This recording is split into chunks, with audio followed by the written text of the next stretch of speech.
Magandang araw mga kaibigan.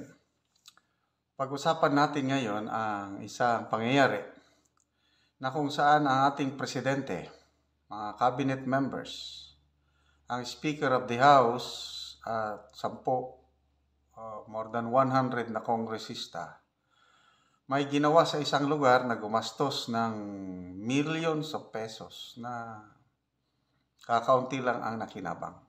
Nakakalula ang paggastos nila ng pera ng taong bayan.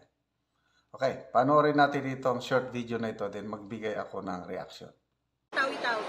Unang-una, nakikita po ng lahat ng Tawi-Tawi, the whole of government ay nandito. Si Presidente Ferdinand R. Marcos Jr., yung kabinete niya, at almost 100 members of the 19th Congress ay present. Miskin naka-adjourn tayo ng CNADA para makita natin ang magandang implementasyon ng itong programa ng lahat ng departamento at ahensya. Kaya naging saksi po kami dito sa magandang sinasabing implementasyon ng legislation. Speaker, bakit po rito sa Tawi-Tawi? Meron po bang significance? Bakit po dito ginawa sa Tawi-Tawi ang BPSF po? Hindi lang Batanes hanggang Holo, hanggang Tawi-Tawi. Ibig sabihin, yung buong Pilipinas ay makocover dito sa itong programa na to. Walang maiiwan na probinsya o Pilipino. Sir, ngayon ba yung mga ganito yung mga makikita natin sa inyo? Ito ba yung mga pagkakaabalahan ng mga programa? Opo, lahat to kasi ngayon po may mga 40 na ahensya, departamento, and over 200 programs and projects, initiatives are being downloaded and implemented itong araw na to at bukas. At hanggang, hindi lang dito sa hanggang Turtle Islands, the southernmost islands in the Philippines. Bilang state of calamity, nananatili pa rin state of calamity. Yung BARM. well, bukod pa rin, it is just the overall program of the Baong Pilipinas Servicio Fair. Pero dahil may status na ganun, malaking tulong at malaking bagay dito. Kasi unprecedented. Ngayon po nangyari to na dumating yung presidente, yung sinasabing whole of government approach. Lahat ng ayuda, lahat ng tulong. Mamayang konti, magda-download kami ng almost 250,000 kilos of bigas. Kaya mararamdam talaga ng Tawi-Tawi ang gobyerno ngayon. So, yan po ang nangyaring bagong Pilipinas Serbisyo Caravan sa Tawi-Tawi. In fairness, okay naman at nabisiti nila ang Tawi-Tawi. Yun ang pinakadulo ng Pilipinas sa South. Ako, it is my dream. Bakit? Kasama sa bucket list ko na mamasyal sa Tawi-Tawi dahil napakaganda daw ang Tawi-Tawi. At saka hindi na siya magulo. Wala nang abusayap, wala nang mga terorista. At salamat, panahon ni Tatay Digong, tinutukan niya yan, yung Tawi-Tawi na yan. So, malaki ang gastos. Hindi siya, it's not worth it sa serbisyo na naibigay. Kasi, bagong Pilipinas serbisyo. Anong serbisyong dinala ng whole of government na tinatawag? Ang serbisyo lang yung mga ganyan kasi galing din ako sa gobyerno. Nung kapanahonan namin, iba't ibang administrasyon, ginagawa yan. Government on wheels, ano pa dyan. Basta lahat ng administrasyon ginagawa. Dinadala inilalapit ang gobyerno sa mamamayan. So, anong serbisyo? Nako, pinaka-basic, medical, dental, pagbibigay ng birth certificate, marriage certificate, marriage contract, yung Philippine Statistics Authority, nandiyan mga local clearances, anti-rabies program, nandiyan din yung OFW concerns, yung one-stop shop, mga basic government services na magagawa lang ng isang araw kasi isang araw lang yan eh. Kaya lang, grabe, ang tindi ng gastos ng gobyerno. Bakit? Nandyan ang presidente. Pag nandyan ang presidente, Sasama ang Presidential Security Group, pati pa ang mga puwersa, mga military police commanders nandyan din, mga military AFP units in the area, imomobilize kasi presidente. Naranasan ko yan, basta magbisita ang presidente, grabing gastos ng AFP, ng military unit na nandyan. Okay, so hindi lang presidente, nandyan din ang lahat na cabinet secretaries. So kung nandyan ang cabinet secretary, magdadala rin siya ng kanyang YOSEC or ASEC plus mga alalay. And then, nandyan si Speaker Martin Romualdez na nabigla ako nung binanggit niya na more than 100 na mga congressmen nandyan din. Kahit daw naka-break sila, medyo patunay daw na service-oriented ang mga congressman. Ang tanong, yung delivery of basic services, trabaho ba ng Speaker of the House? Trabaho ba ng mga congressmen? Bakit nandyan sila? Okay lang sana kung sarili nilang pera ang ginastos. Kailang, magkano ang pamasahe lang galing sila sa karamihan, galing Manila. Round trip. Baka pinakamababa, 10,000 pesos ang round trip. 100 congressmen plus mga staff nila, presidente.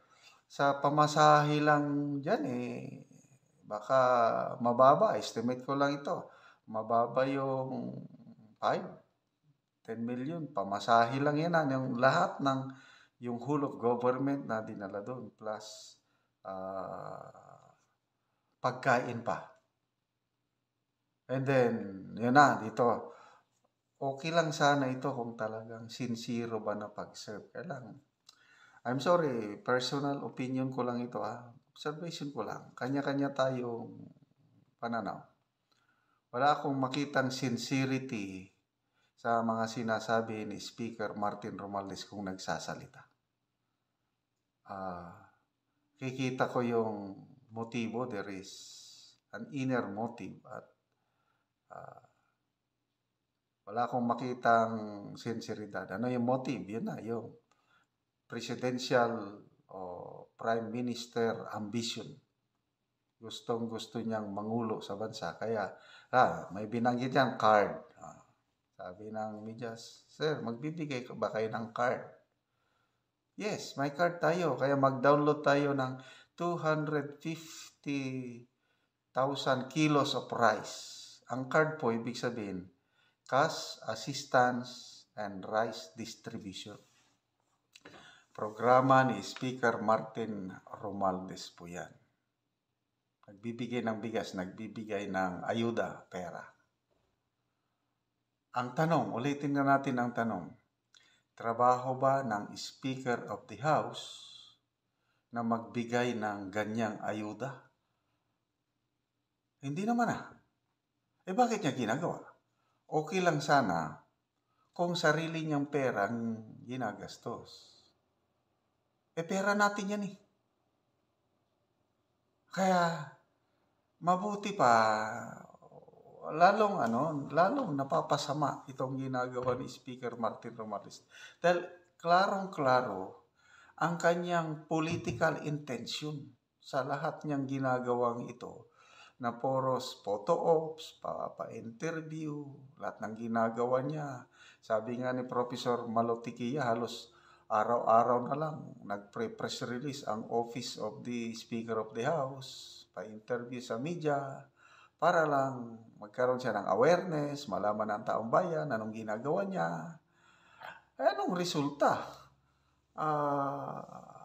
Sa mga presidential surveys, hindi siya makakuha ng 1% man lang. Balik tayo sa gastos. Ulitin ko presidente, nandyan. Then, dala ang mga AFP, PNP commanders. Gabinete, nandyan lahat. Plus mga YOSEC pa niya, ito, estimate ko lang ito isang araw na gastos niya, baka abot ng 100 million Estimate ko lang ito. Ano ang serbisyong naibigay? Ulitin ko. Government and wheels, ang tawag namin yan. Ano yung mga basic services lang? Kailangan pa bang gastusan mo ng millions of pesos na local clearances? Makakuha naman sila sa Tawi-Tawi. Yun lang siguro, PSA, yung kung walang opisina ng Philippine Statistics Authority sa Tawi-Tawi, magbiyahe pa sila papuntang Zamboanga. Kaysa yung gastusan mo ng 100 million, maglagay ka na lang ng satellite office ng PSA dyan sa Tawi-Tawi.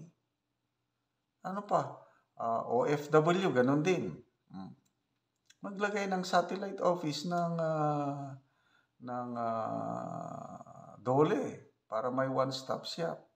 So, maganda yung ginawa nila na serbisyo. Kailang sobrang laki ng gastos. Dahil lahat na lang ng mga big shots sa gobyerno nandyan na. Tapos ang dami pang congressmen o congresswomen na nandyan na I'm sorry, parang paepal, pakitang pampapogi lang ang ginawa na pera na. Ano pa yung sinabi niya na walang maiiwan, pati daw Turtle Islands. Hindi ko pa napuntahan, naririnig ko lang Turtle Islands. Pupuntahan pa rin niya, Turtle Islands, pinuntahan niya ang Pag-asa Islands. Again, ang presidente, ang commander-in-chief, hindi pa nakapunta sa Pag-asa Islands, inunahan na siya ng Speaker of the House. Turtle Islands, walang maiiwan, ayuda, tulong, mararamdaman ng Tawi-Tawi. Well, tama na, kailang one day na tulong lang yan. Gayahin niyo si Tatay Digong. Magulo ang Tawi-Tawi noon. Bago pa umupo si Tatay Digong, maraming mga abusayap, terorista. Kaya walang turismo. Anong serbisyo ni Tatay Digong? Yung security ang inuna niya. Binuhusan niya na yan ng isang infantry division. Yung area na yan. Binuhusan niya ng Army Infantry Division, then Marine Brigade. Binuhusan niya ng security. Nawala ang problema ng terorismo, abusayap sa Sulu, Tawi-Tawi. Ngayon, wala na, dumadami na ang turismo. Kaya ako gusto kong magbisita dyan. Yung mga ganun, yung pang matagalan na tulong, hindi yung one day. Bigas. Magkano ang bigas na binibigay? 5 kilos of rice lang. Yung cash assistance, 1,000 pesos lang. Ganun lang ba mga mabababaw kung ulan pa, mga ambon-ambon lang. Kung magbigay kayo ng tulong, yung pangmatagalan nga tulong, kagaya ng ginawa ni PRRD, yung ginawa ng yung caravan na yan, wala, hindi ako believe. Kaya pera ng taong bayan yung ginagastos nyo. Sana gastusin nyo wisely, hindi nyo pera yan.